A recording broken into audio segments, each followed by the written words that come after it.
മലപ്പുറം കൊണ്ടോട്ടിയിൽ 19 വയസ്സുകാരിയായ ഷഹാന മുംതാസ് ഭർത്താവിൻ്റെയും ഭർത്താവിൻ്റെ വീട്ടുകാരുടെയും പരിഹാസ വാക്കുകളെ മൂലമുണ്ടായ പീഡനത്തെ തുടർന്ന് മനംതൊന്ന് ജീവനൊടുക്കി. അത് കേട്ടവരിലൊക്കെ വലിയ വിഷമവും ഞെട്ടലും ഉണ്ടാക്കി.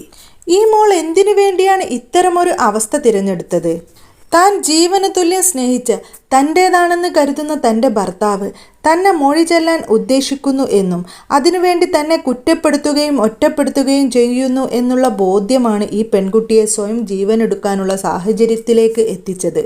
ഉപ്പാക്കും ഉമ്മാക്കും ഏക മകളായി ഏറെ വാത്സല്യം നൽകി വളർത്തിയ പൊന്നുമോൾ ഈ ഒരു അവസ്ഥയിലേക്ക് മാറിയപ്പോൾ സഹിക്കാൻ ഒരിക്കലും ആ കുടുംബത്തിന് കഴിയില്ല. ഞങ്ങളുടെ മകളെ കൊല ചെയ്യാൻ വേണ്ടി ഒരു കൊലയാളിക്ക് കൊടുത്തതുപോലെയായി. കൊലക്കയറായിരുന്നല്ലോ മഹറിന് പകരം അന്ന് അവൻ അണിയിച്ചത്. ആ ഒരു വേദന നെഞ്ചിൽ നിന്ന് ഒരിക്കലും മാറില്ല എന്ന് അവളുടെ മാതാപിതാക്കൾ കരഞ്ഞുകൊണ്ട് പറയുന്നു. മകളുടെ മരണത്തിന് കാരണക്കാരായവരുടെ പാപവും ഒരിക്കലും കഴുകിക്കളയാനും കഴിയില്ല. അത്രയേറെ പ്രയാസപ്പെടുത്തി 19 വയസ്സുകാരിയായ ഷഹാന മുംതാസിനെ ഇവർ.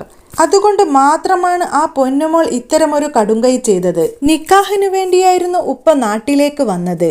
മരുമകനോട് വലിയ സ്നേഹമായിരുന്നു തൻ്റെ പൊന്നുമോളുടെ ഭർത്താവ്.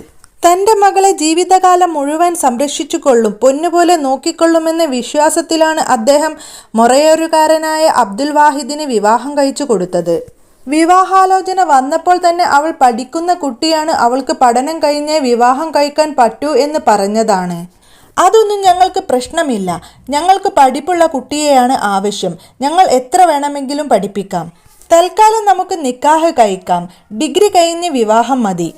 നിക്കാഹ് കഴിഞ്ഞ് വാഹിദ് ഗൾഫിലേക്ക് പോകട്ടെ, 2 വർഷം കഴിഞ്ഞ് തിരിച്ചു വരുമ്പോൾ ഡിഗ്രിയൊക്കെ കഴിയുമല്ലോ, പിന്നീട് അവൾക്ക് എന്താണോ പഠിക്കേണ്ടത് ഞങ്ങളുടെ വീട്ടിലെത്തി പഠിച്ചാൽ മതി എന്ന് പറഞ്ഞ കൂട്ടരാണ്. അവർക്ക് തങ്ങളുടെ മകളെ ബോധിച്ചത് കൊണ്ടാണല്ലോ അങ്ങനെയൊക്കെ പറഞ്ഞത്. പെണ്ണു കാണാൻ വന്നപ്പോൾ ചെക്കനും പെണ്ണും സംസാരിച്ചതാണ്.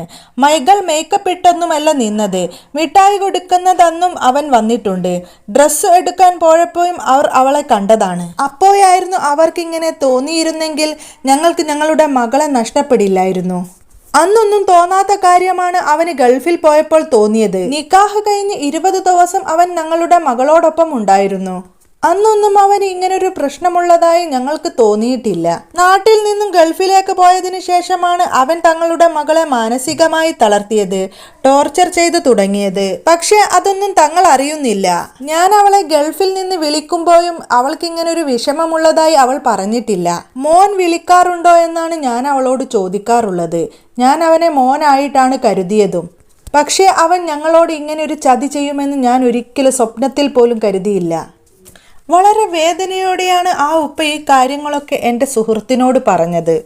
തൻ്റെ മകളുടെ നിക്കാഹ് കഴിഞ്ഞ് വിദേശത്തേക്ക് മടങ്ങിപ്പോയിരിക്കുകയായിരുന്നു ഷഹാന മുംതാസിൻ്റെ ഉപ്പയായ ബഷീർ.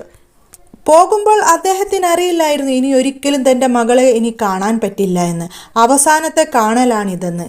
ആ പാവം മനുഷ്യൻ വിദേശത്ത് കിടന്ന് കഷ്ടപ്പെട്ട് ജോലി ചെയ്തത് തൻ്റെ മകൾക്ക് വേണ്ടിയാണ്. ഇത്രയും കാലം കഷ്ടപ്പെട്ട് പഠിപ്പിച്ചു വളർത്തി വലുതാക്കി ഒരു പുതുമണവാട്ടിയാക്കി ഇറക്കി വിടണം എന്നുള്ള സ്വപ്നത്തോടു കൂടിയായിരുന്നു നിക്കാഹ് കഴിഞ്ഞ് വിദേശത്തേക്ക് പോയ ബഷീർ ഓരോ ദിവസങ്ങളും തള്ളി നീക്കിയത്. പക്ഷേ പിന്നീട് ആ പിതാവിനെ തേടിയെത്തിയത് ഒരിക്കലും സഹിക്കാൻ കഴിയാത്ത വാർത്തയായിരുന്നു. കേട്ട ഉടനെ നാട്ടിലെത്തി പുതുമണവാട്ടിയായി കല്യാണപ്പന്തലിൽ ചിരിച്ചു കളിച്ചു നിൽക്കുന്ന ഷഹാന മുംതാസിന് പകരം 3 കഷ്ണം കഫം പുടയിൽ പൊതിഞ്ഞു തൻ്റെ പൊന്നുമോളെ ആയിരുന്നു ബഷീർ എന്ന പിതാവ് കണ്ടത്. ചങ്ക് തകർന്നുപോയ നിമിഷം. ഏതൊരു പിതാവാണ് ഇത്തരമൊരു അവസ്ഥയെ തരണം ചെയ്യാൻ കഴിയുക? എത്രയേറെ പ്രയാസവും വിഷമവുമായിരിക്കും ആ പിതാവ് ആ സമയത്ത് കടിച്ചമർത്തിയിട്ടുണ്ടാകുക. താൻ പൊന്നുപോലെ വളർത്തിക്കൊണ്ടുവന്ന തൻ്റെ ഏക മകൾക്ക് സംഭവിച്ച അവസ്ഥയിൽ മനംതൊന്നിരിക്കുകയാണ് ആ പാവം പിതാവും ഉമ്മയും. ജീവിതത്തിൽ ഒരു പിതാവിനും മാതാവിനും ഇത്തരമൊരു അവസ്ഥ വരാതിരിക്കട്ടെ.